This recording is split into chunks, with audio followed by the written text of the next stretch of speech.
502 patrons. Wait, 520. Sorry, excuse me.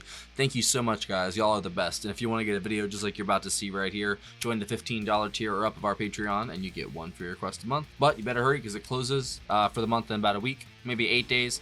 But you can also send it in via PayPal. Just takes a little bit longer. But we'd love to have you. See you there.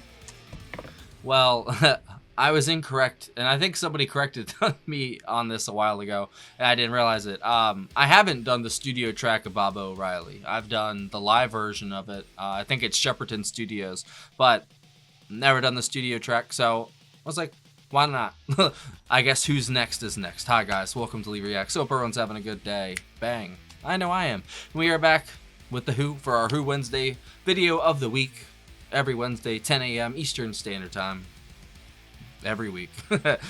We just finished up by numbers last week, so I've done the last track of this, just like the Quadrophenia. I've done Won't Get Fooled Again. I've also done Behind Blue Eyes.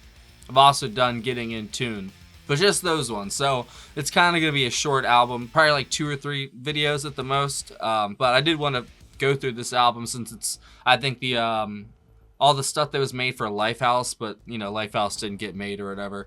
And it's funny, I swear I heard the studio version of this, but I guess I haven't. I've only heard the live one. So let's do this. If you want to subscribe to help brother out, click that icon right below my face. I'd really appreciate it. And if you leave a like and a comment, oh boy, I would appreciate it even more. And if you want to vote on whatever Who album we do next, I think what was the other one you guys were talking about? What's the one? All 4 of them are on the cover. I forgot the name of it. Whatever. All right, Baba O'Reilly by The Who. Don't forget to like and subscribe. Maybe leave a comment. 3, 2, 1, go.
His voice is so iconic sounding.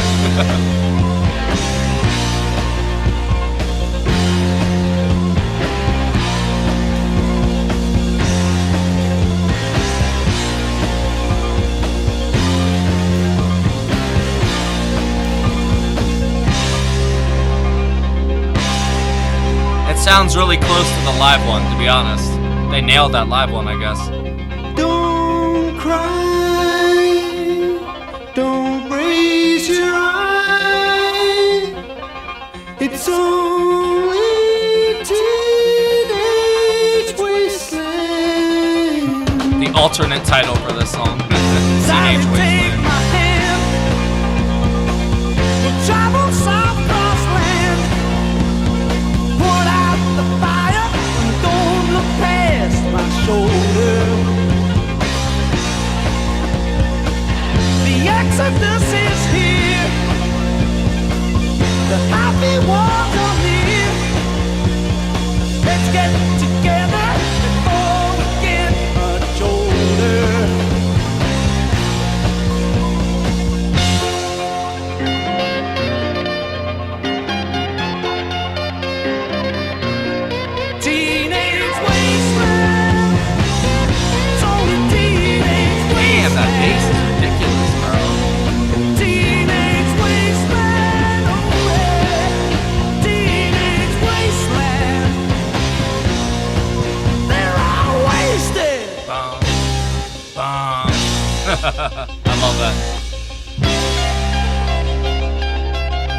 sounds a little different, but yeah, Shepperton Studios sounds exactly like this. That's crazy.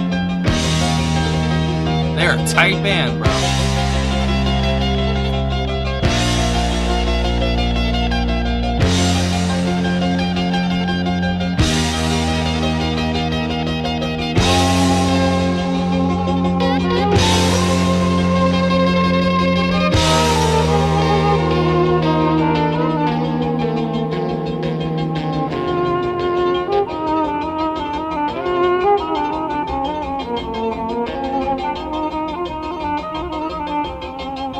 I don't know if I remember this part.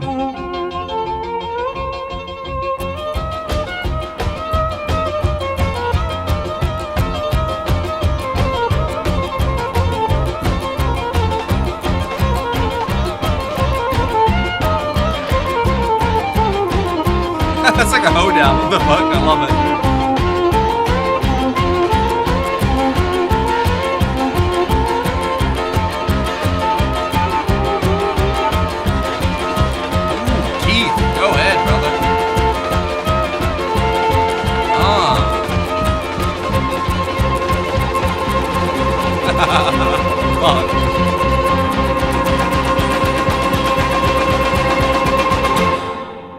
Whoa. I don't remember that. Jesus Christ. Bargain. I think I forgot to say that in the beginning. Bargain as well. And I think there's one more too, actually. I gotta lose me to find you. I gotta give up all I have. Oh yeah, love ain't for the keeping too. Yeah.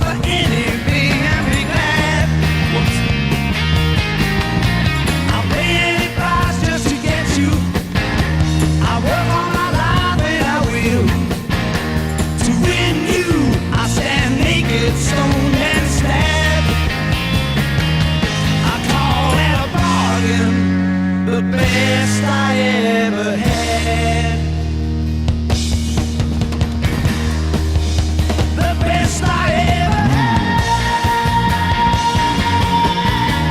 Damn. I gotta lose me to find you. Gotta give up all I got.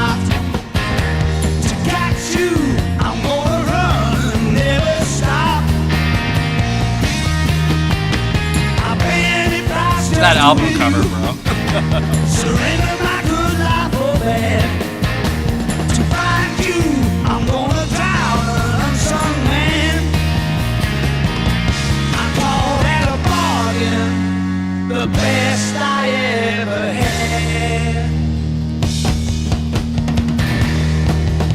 The best I ever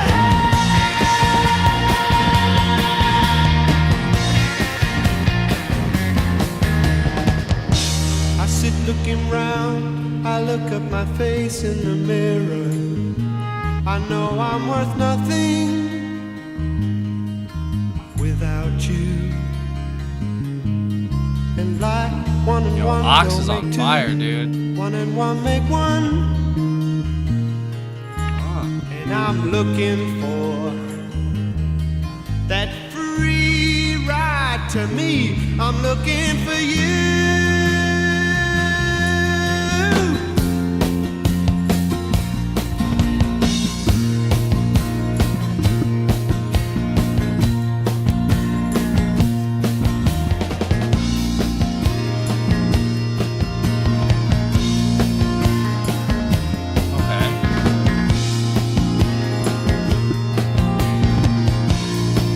Sounds so cool, whatever that is.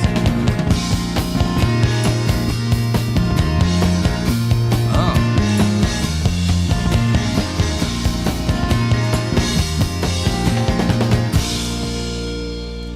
John and Keith are fucking deadly, bro. lose me to find you.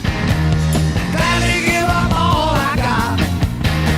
To catch you, I'm gonna run and never stop. I'll pay any price just to win you. Surrender my good life for bad. To find you, I'm gonna drown an unsung man. I call that a bargain, the best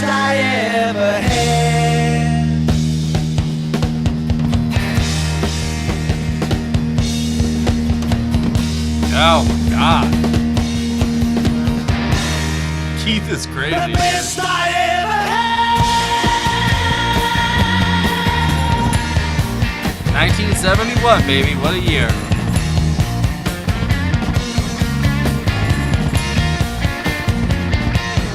For music, I wouldn't know anything else.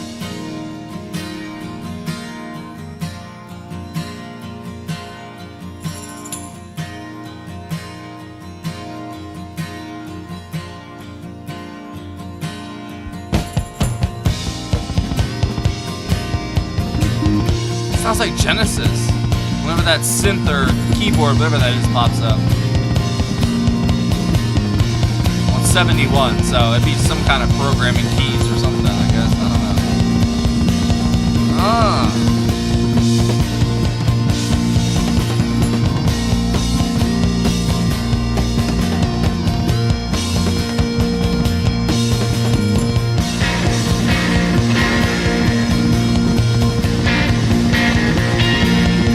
Oh my fucking god.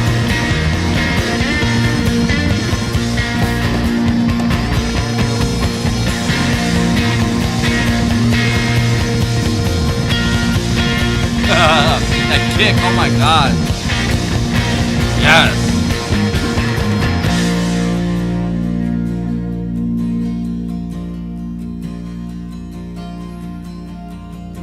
What an opening statement these two songs are for this album.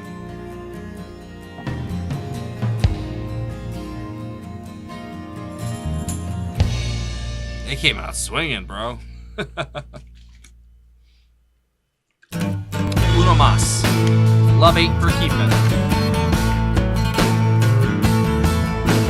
Laying on my back in the newly mown grass. Rain is coming down, but I know the clouds are fast. You bring me tea, say the babes are sleeping. Lay down beside me. Love ain't for keeping. Okay, Pete. Like I struck the boundary, hangs like a hood. But the air is perfumed by the burning firewood. This sounds like a by numbers track. That's The funny. seeds are bursting, the springs are seeping. Lay down, my darling, love ain't for keeping.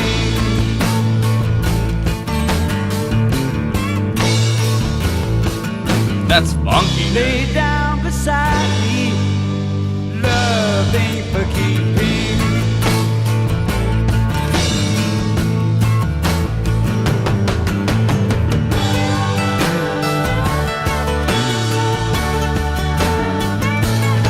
It's like Neil Young Who.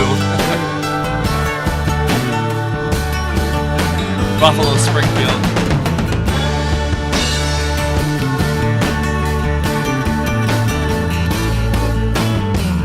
Lay down beside me, love ain't for keeping.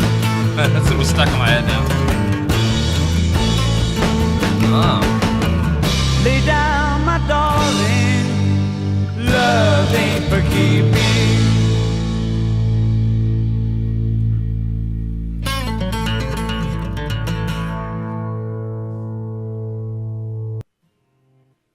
Oh, I'm guessing that goes right into my wife, but that's okay. My wife will come next week. Oh, that's a good one. All right. What a start to an album, dude.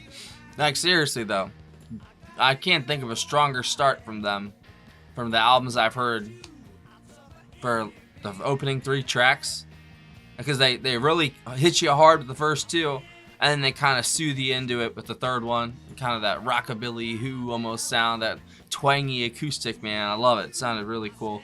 I like the trading off between the vocals too, between Pete and Roger, because I love Pete's voice, as you guys know, because I've done Pete's solo stuff, and I love Roger's voice as well. It took me not even a minute to love his voice. I've always enjoyed it a lot, but I guess him as a person, like, understand, I guess, where Roger's coming from, because Roger's like the odd man out in the band, it feels like, and I understand Pete because he writes the lyrics, so I actually can connect with them, you know, because Roger just sings them, you know what I'm saying? So I don't know. John, Ox, you can read after a little bit. Pete, you can, you know, he's a heart on his sleeve kind of guy. But yeah, Roger was the enigma, but man, what a set of pipes he's got. I think he's still an enigma, but I kind of got an idea now. I don't know. I feel like they both have such great vocals that they could be the lead singer, like either of them, but they work together very well. Obviously, it's mostly Daltrey doing it, but when Pete does come in for like a chorus or for a verse here or there, I love it, man. It's such they work with each other well, like their vocals, they suit each other. I feel like whatever that was that Pete was using in the second track, that sounded so cool, dude. Let me see. So Roger, lead vocals. Pete Townsend on guitar. Was it a VCS3? Organ, synthesizer, vocals, and then piano on Bob O'Reilly. So he did the piano. John Entwistle did bass, brass, and then piano on My Wife. That's next week. That's coming next week. Keith Moon, drums and percussion. Dave Arbus on violin on Bob O'Reilly. I was about to say, I don't remember that from, but that Shepperton Studios video is a long time ago, so maybe I forgot it, but I don't remember that violin ending in that one, but it's awesome. that might have been one of my favorite parts of these entire just 3 songs, is that violin sort of hoedown.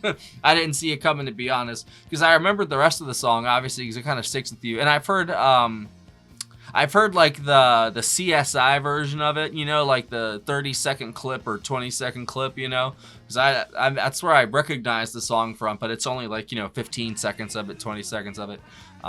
So I've never actually heard the studio cut, and man, y'all were right, that studio cut, so good. Because I think I had mentioned something about not doing this album because of that, and a few people mentioned that I hadn't done the studio cut, and you guys were right, my apologies. And then that it was totally worth it. You guys were right. That I had no doubt that it would be great, but that made that song even better. And I really liked Bargain too. That was almost like a part 2 of the song that came before it. The riff was kind of similar too, but then that VCS or whatever he was using on it, that synthesizer, I don't know, it sounded so trippy, bro. I love when Ox's bass comes in, bro. It's literally earth-shattering, bro. It really is. You hear that bass, you're like, oh, like I got stank face every time it came on. Then it started off each song really, really strong with the bass too, so was great way to start it. But yeah, John and Keith are so good together, man. Like they literally are playing in their own song half the time, and it all works together so damn well. And Keith, I almost felt like there was a little more fury in this than usual. I don't know why. I don't know if it's because it's 71 or what. I don't know if this is like their prime year. Because I know that they had a couple different, you know, peaks, as you guys will say, I guess. This is probably one of them with this album. Man, Keith is like in top form. Because I've heard him on all kinds of stuff, and for the most part, 99% of the time, he's an absolute monster back there. It's probably 100%. I don't know why I said 99%. I don't like saying 100% anything just because, you know, I don't know. But it's just, he's so good. And John, like, they both have such a unique sound and style that, I don't know, like, you wouldn't think it would work together well. But it totally does. You know what I mean? For every single song, they are the backbone of it. Like, they really are. Like, they make and drive the song, other than Pete writing it and doing the guitar and sometimes vocals and the pianos and stuff.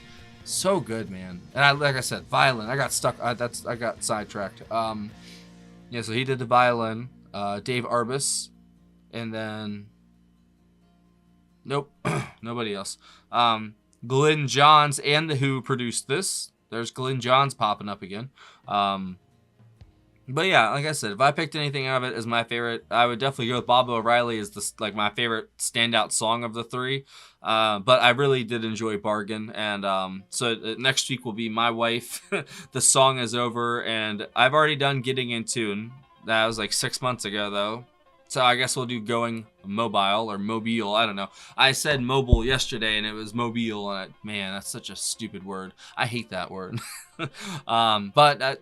Man, I'm kind of just like at a loss for words sometimes with them. Because you listen to them so much, but I try to like, now that like the weekly videos, I try to find like one thing to hone in on. Like if it's John's bass or if it's Keith's drums or whatever, just to like, you know, give something. Because, you know, I say the same stuff every week, it feels like, because they're that good, you know what I mean? Like, I just kiss their ass every week. I get to enjoy their amazing art and just kiss ass for 5 minutes afterwards, and that's fine. But I don't know, I enjoyed their approach at this because it felt like they really did start the album very, very strongly. I mean, like, really strong, and they usually do, you know. But the only albums I've really listened to all the way through is Quadrophenia and By Numbers. By Numbers had a decent start. Quadrophenia had a really good start. Side 1 is so good, but this is like a punch to the mouth. You know what I'm saying? Like I said, it's almost like a gauntlet being thrown by The Who. You know, I think, because what album was this? This is number... What was is it 7? I think that's what it was, right? This is their 5th. My apologies. 1971. So Aqualung, all that. That's crazy. What a year, man. So this is a follow-up to Tommy, and like it was...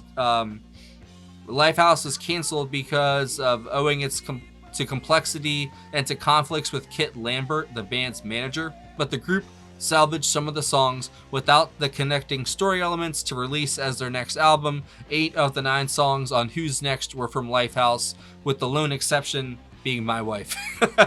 That's great. And then the remaining Lifehouse stuff got released on different albums throughout the years as well. So wouldn't that be cool, like in an alternate universe, that there's actually a Lifehouse album out there and not Who's Next or anything like that, you know? Oh, and before I go, one more thing. I'm going to look at Bargain and let me see. Personnel. Oh, it was the ARP synthesizer. I don't know how to pronounce it. I don't know if it's ARP or ARP synthesizer. That's what Pete was using in that. So before you comment, if you knew, that's what it was. My apologies. Apparently, people say this is one of their best songs.